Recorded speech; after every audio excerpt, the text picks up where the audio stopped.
Let's get to our political panel this morning. We're joined by April Chapman and Bill Caruso. He's a Democratic strategist and attorney. Good morning. Good morning, Bill. Good morning, guys. How are you? Good to see you.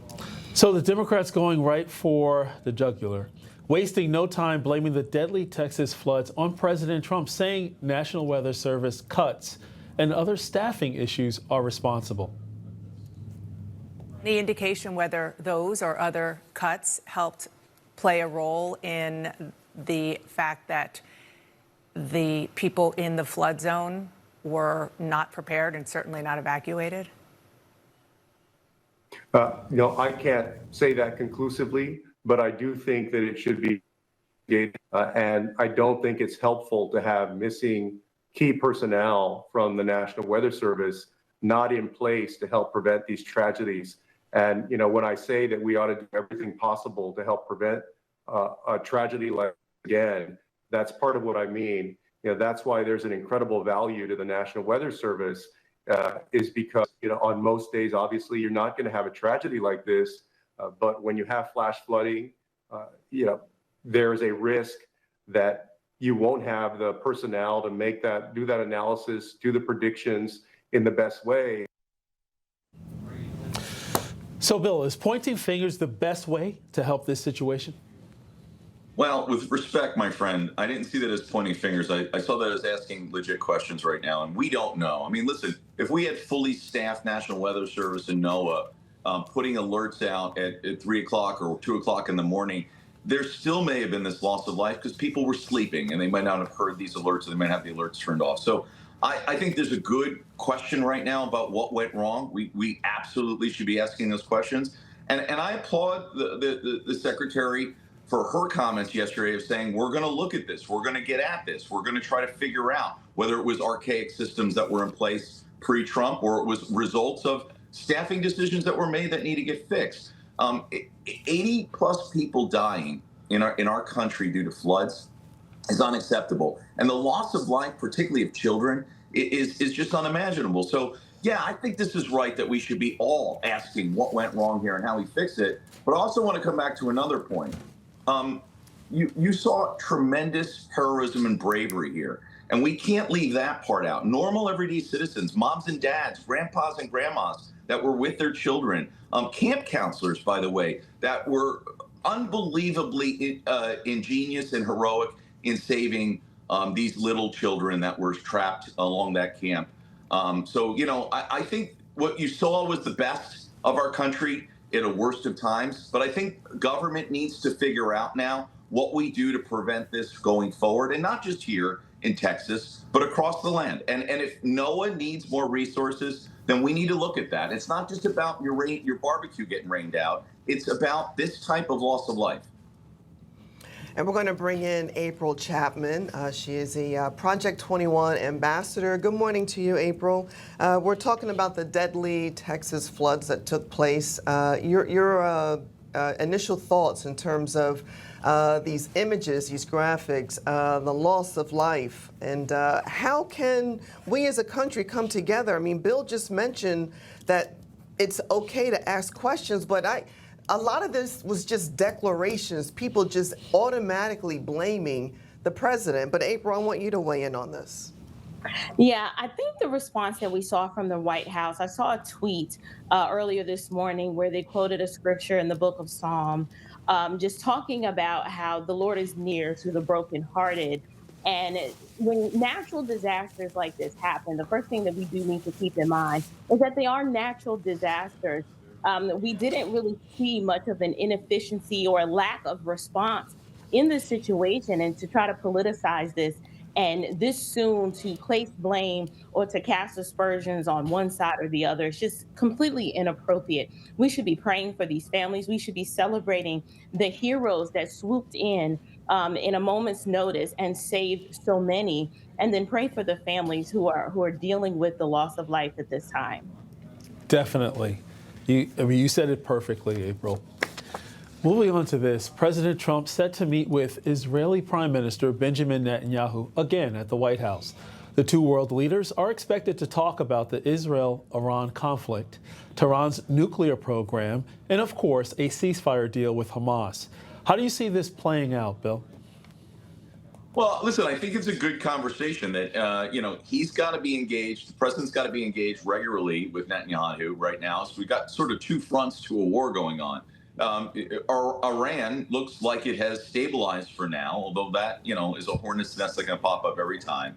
But I think the real issues now turned to Palestine and some sort of long-term plan for stability there.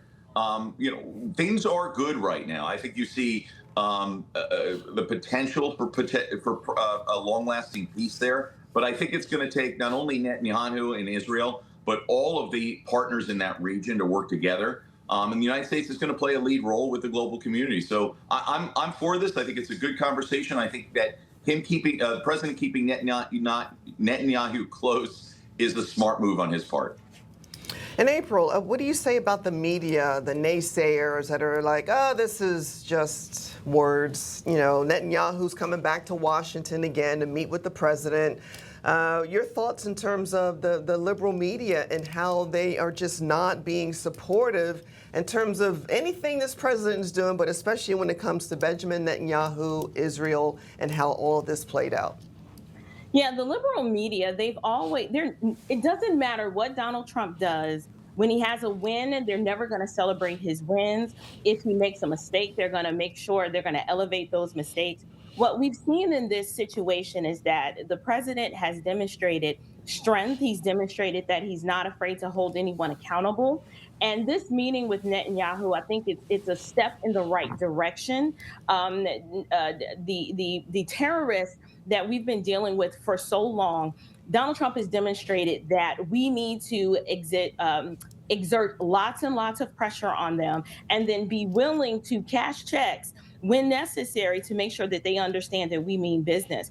So I think it's customary for the leftist media to attempt to find an issue or to find fault in anything that this president does, is because they are anti-American. They claim that they want to see the country succeed and do well, but when something is actually done that's positive, they won't celebrate it. Bill, doesn't President Trump deserve credit for having a laser-sharp focus on dealing with Iran's nuclear facilities, not going in like we've done in the past to engage in a full-blown war or ground assault? That deserves leadership credit. Also, he's actually rebuked both Benjamin Netanyahu as well as Iran leadership and others. And when you look at it, he also has a vision, whether you like the Riviera comment or not. He set the stage in terms of how we should consider the future of Gaza and trying to bring in other Arab countries and the formation of that government with the exclusion of Hamas. So that we've actually seen leadership in a short amount of time. What say you? We've seen certain success. And by the way, this lib gave some credit just now, April and John. So, not all the libs are against the president. I think we've got to be honest, though, about where we're going. We've had some success thus far, but it's not, and this is not to blame Donald Trump. This is a fragile situation given the volatility of that region, given the distrustful nature of Iran, and given the historic problems we've had around Palestine, and frankly, the lack of support we've had from folks in that region. I mean, there should not be an issue there because Saudi Arabia and Jordan and Egypt should be dealing with this, and the United States shouldn't have to deal with this. But nevertheless, here we are. So, no, I give Donald Trump high marks right now at this point in time. But where we end up here, both with Iran, peace in the region, and moreover, what happens with Palestine, and I don't believe the Riviera of the Middle East is a plausible goal, but peace in the Middle East is, and bringing those region leaders in to not only be participants of it, but long-lasting supporters of it. That's what's going to really get there. And I do think Trump has the ability to bang all skulls together and get them all to start working together. He seems to have a knack for that.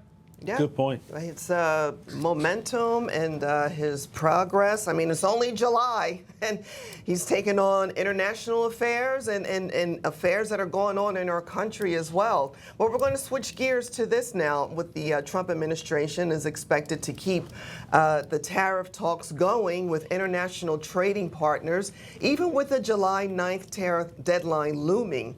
And some of those trading partners getting letters from the administration today outlining potential deal terms and warning that higher tariffs could kick in by August. So, April, where do you weigh in terms of what's going on with the tariffs? I think what we saw from this president was his business acumen on full display and yielding positive results for the country. So many people was wishing gloom and doom and talked about how prices were going to go up and how this was going to negatively impact the American people, but we did not see that. Eggs are down. I was just at the pump the other day and I said, wow, gas is actually affordable. I can fill up my tank for almost less than $50. So I think these discussions on the tariffs are much needed. The revenue that's been generated so far has just been absolutely amazing. And it's really only up from here. We keep forgetting we have a businessman in the office who knows this well. He knows economics well. He knows how to grow businesses well. And America is just booming and it's only up from here. You know, Bill, building off of what April just mentioned, hey, jobs are up. They've been up every month since he came into office with no revisions unless you revise upward. And on top of that, you know what? I'm not seeing all this inflation that the Dems were actually trying to stoke fears among the American people amid, let's say, trade disputes and other issues going on around the world. I don't see, when I go shopping, I don't see shortages on the shelves. Me neither. So why are Democrats stoking the fear and trying to undermine President Trump? Because the stock market is above 45,000 and people are feeling optimistic. Yeah, the right track, wrong track is a good number to continue looking at because that still is at a high level. I don't know why we are where we are. I think the smart money from a lot of folks rooting against these policies working, not because they're rooting against America, just because common sense would dictate if you're going to put these tariffs on, this is what's going to happen. But the president was able to buck that trend. We aren't seeing those shortages. We are seeing lower gas prices. In fact, I think we've had a record low gas price in this just holiday weekend that came by. You know, I'll give Trump credit some right here, where I think there is a difference in terms of leadership, and to some extent isn't strategy, it's fear. His ability to go to CEOs, including Walmart, by the way, and Amazon, who are going to pass along these tariff increases, and basically having a private conversation with them to tell them don't. They seem to have listened. And are they eating those costs right now against record profits? Which, by the way, sounds much more like a Democratic principle, right? Telling CEOs of large corporations, lower your profits and save the American people money. The question's going to be over the long haul for this president. Where are we going to be a year from now? Where are prices going to be? Where's the economy going to be? And right now, we just don't know. But so far, so good. So I think you got to give credit where credit's due. This seems to be working. You know, you said that you're a Dem. You're a common sense Democrat. Thank you, Bill. And on behalf of President Trump, I'm just going to take the liberty to say, you're welcome. April Chapman, Bill Caruso, thank you so much for joining us. Have a great day, guys.